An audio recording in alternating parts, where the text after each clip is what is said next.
I hope you have all been enjoying the Don't Block Your Blessings Festival. I am so honored and happy to be a part of such an awesome event and something that's really just bringing more blessing and beauty into the world. So to introduce myself, my name is Civia Caroline. I am a music industry impact coach. So what the heck does that mean?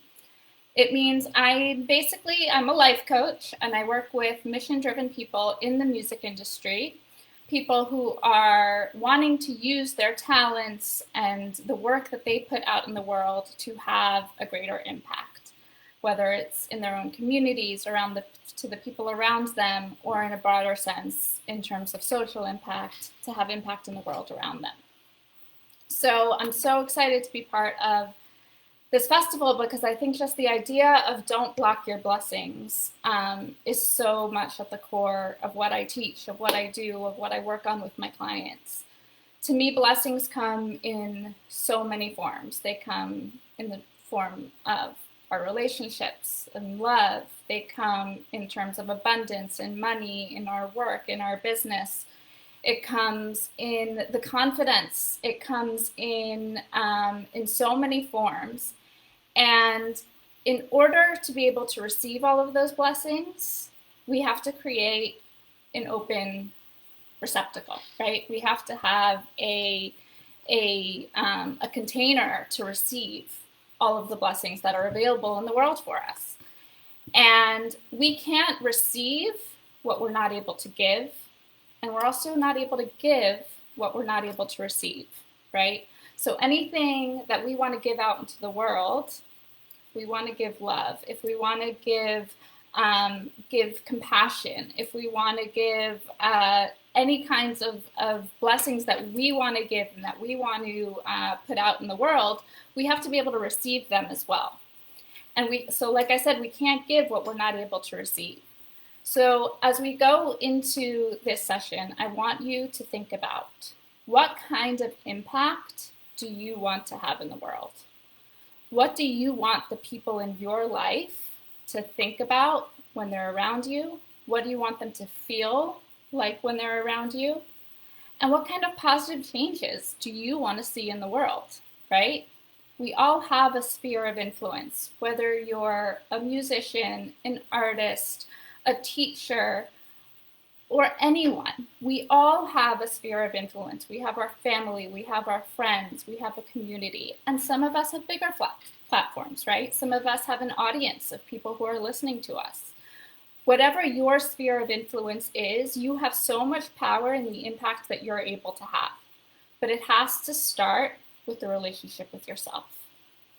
So I know we all may have mixed feelings about NJ these days. I know I certainly do.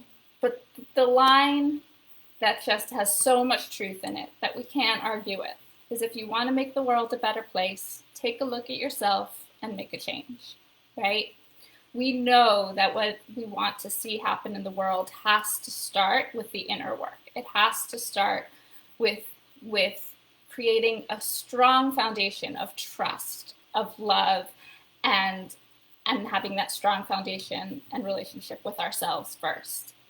As you interact in the world, in your relationships, in your career, especially as an artist, and especially in the world of social impact, when you're looking to make a change, you are constantly going to be confronted with obstacles and challenges.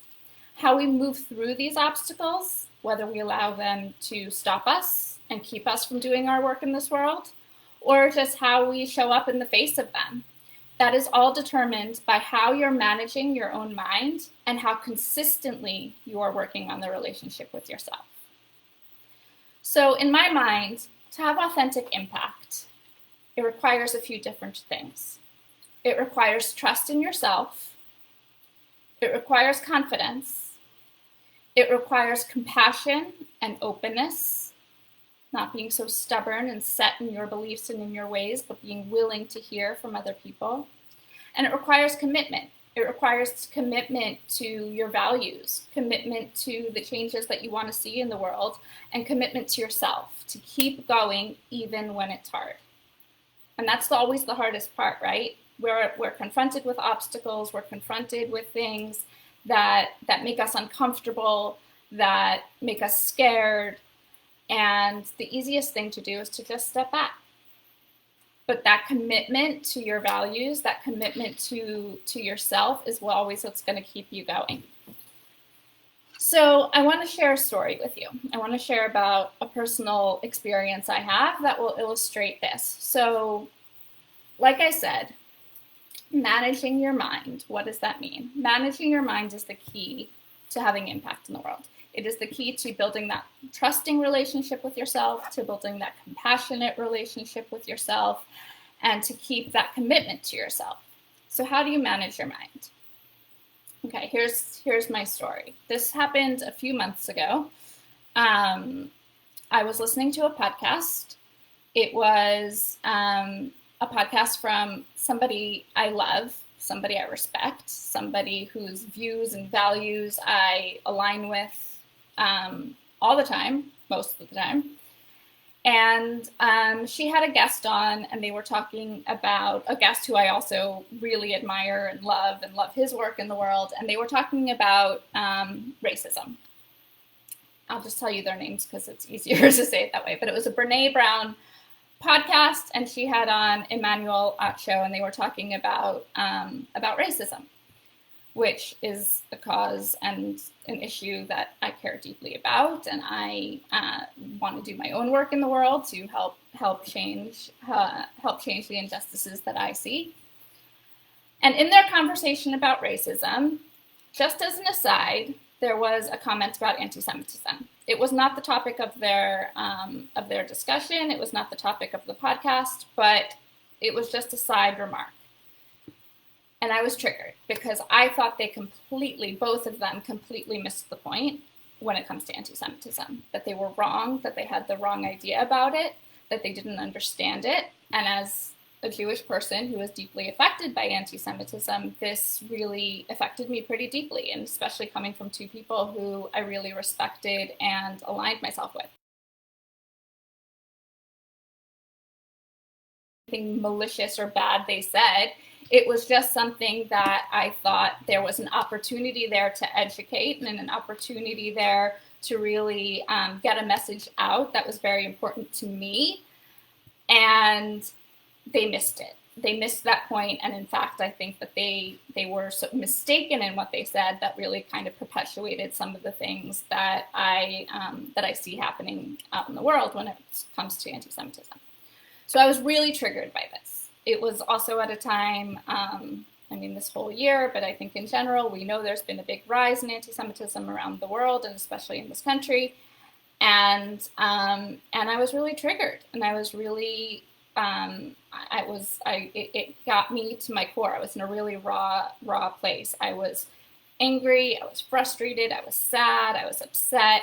I was thinking all of these things about how can they have missed this? How can they get this so wrong when there are these, people I respect, and there are people out there who are doing such great things in the world that I love, and how could they miss this? And how do they not see what my people are dealing with, right?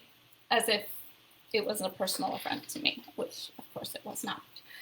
But this is where my mind went in the moment, and I was feeling very triggered. And I started to, at first I was very emotional, I was teary, I was, just what do I do about this? Of course I have to do something. That sort of social justice warrior in me, that justice department, as my family calls it in my brain, I got to do something about this. And I was really kind of worked up. And then I came back to the tools that I've learned, which I'm going to teach you. And I'm going to walk you through this using this example so that you understand what the process looks like of managing your mind. So the first step, this is a model here. It's called the self-coaching model. And it is a model that was created by Brooke Castillo of the Life Coach School, where I became certified. And this is really just an awareness tool to help us understand what's happening in the world, what's happening in our brains, and how we're showing up. And if it's really what we want, and if it's helping us, if it's getting us to actual results that we want. So a circumstance is something that's happening outside of us. It's not something we have control over. It's not something that we can change. It's just something that happens, right? It's something somebody said, something somebody did, something that happened out in the world. It's a circumstance because we have no control over it. So we say it's neutral. It doesn't necessarily mean that it's not bad, not good, but really it's neutral because it has no power over us. It is something we can't control and it can't control us, okay? So circumstance happens in the world. Then what happens is we have a thought about that circumstance. So in this case, the circumstance was Brene Brown and Emmanuel Acho said words on a podcast. They said some words, right? And I could say the exact words they said, but it's almost irrelevant in this case. It's just that's all it was. It's neutral. They said words on a podcast. I had a lot of thoughts about the words they said, right? Those thoughts were, they shouldn't have said that. This is going to do damage to the cause against anti-Semitism. People are going to listen to this and have a misguided and misguided understanding of what anti-Semitism is and how it appears in the world. This is going to get us nowhere. People need to hear the answer to this. People need to hear really what it's about. All of these thoughts I was having, right? Those thoughts created feelings. Now, feeling is just a sensation in your body. In that moment, I was feeling triggered. I was feeling emotional. I was crying, so I was feeling sad. I was feeling frustrated. I was feeling all kinds of different emotions that were coming from these different thoughts I was having. But it's important when we're trying to manage our mind to separate out these thoughts so we have a real understanding of what thought is creating the feeling that we're currently experiencing, right? So mostly I was feeling very frustrated. I was feeling super frustrated. Now, when we're having a feeling, that is going to drive our actions. Everything we do, even if you're a person who's like, oh, I don't pay attention to my feelings so much. Even if you're not paying attention, everything you do in this world, every action you take or every action you don't take is being informed by your feelings, whether you're aware of it or not. So I ask myself, okay, when I'm feeling frustrated, when I'm feeling like this kind of frustration, and it was really coming from that frustration underneath that was really coming from a feeling of helplessness, like there was nothing I could do about it, right? What's my action? What do I do when I'm feeling helpless, when I'm feeling frustrated? And then in regards to that circumstance, what I do is really nothing. I just wallow. I just sort of rant to myself. I just sort of say all of these things that are going wrong and how horrible this is. And, go and start ruminating on all of the other things that can cause it and all the other people who don't get it, right? And I'm not taking any action. I'm just staying in my head. I'm ruminating. I'm not doing anything about it. I'm telling myself there's nothing I can do about it, right? Well, I don't know Brene Brown. I don't know Emmanuel Acho. I'm like, maybe I know, second degree or something, but in my mind, I'm like, I have no way to get them. They won't be able to get it, and they're not going to care what I have to say, right? So I'm just like going in this whole circle. Excuse me, I'm going to take a sip of water. I'm going in this whole circle of helplessness, right? So I'm thinking, there's nothing I can do about this. I feel frustrated and helpless, and my action is mostly inaction, except for all the craziness that I'm doing in my own head, right? Now, the result is what happens from our actions. Anything that we're creating in the world, whether it's a piece of art, a piece of music, a post, just how we're showing up in a conversation, the words that come out of our mouth, right? This is all the results that are created by our actions. So the result in this case was nothing. I was just, I was telling myself I couldn't do anything about it, and I didn't do anything about it. So the result is always going to be a reflection of what we're thinking. That's why it's always so important for us to have an understanding of what we're thinking. This awareness tool, which is called the model, is the foundation of the thought work and of understanding what we're thinking, so that we can then make a conscious decision about whether it's helping us or hurting us, whether it's serving us, whether it's helping us move towards our goals. Okay, so what was my goal in this scenario?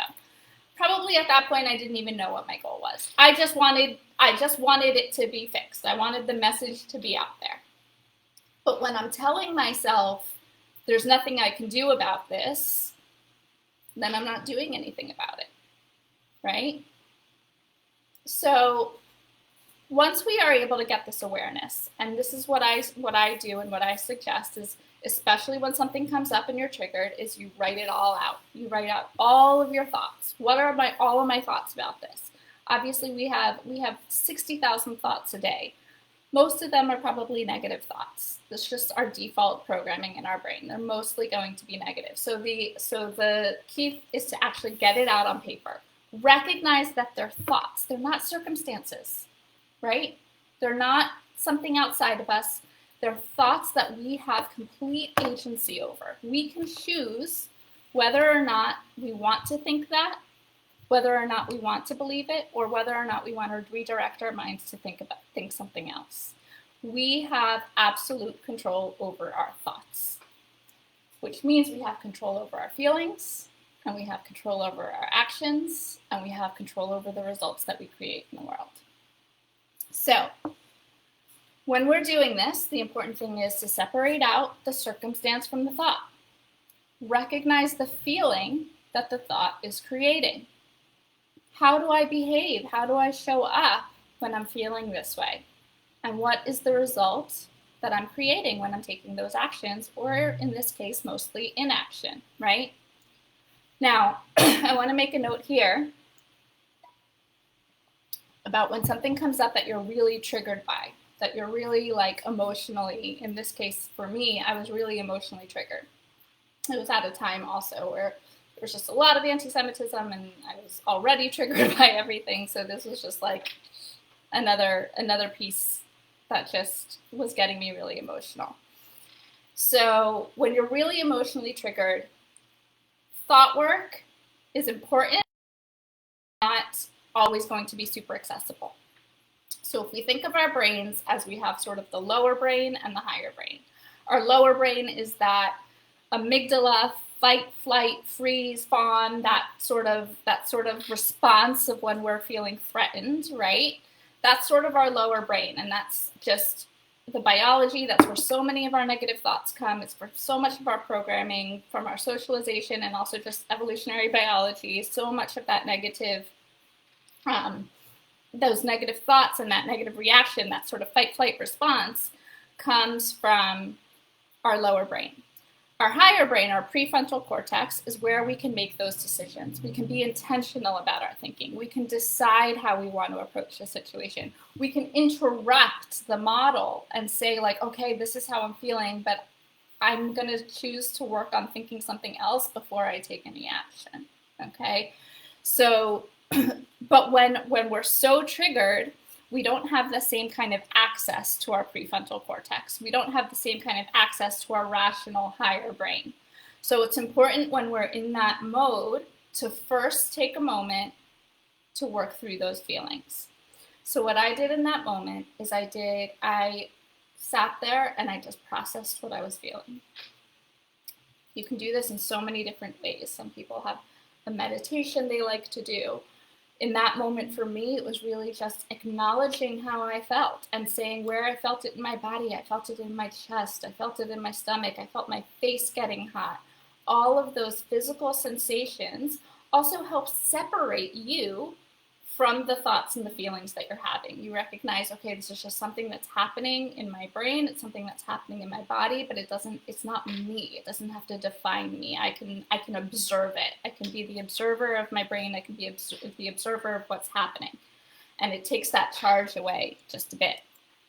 So calming myself down, I just sort of sat there, let the emotion process through. Another thing you could do is just some deep breathing exercises, just to calm down that, again, that fight or flight response, just to calm that down. Do some deep breathing exercises.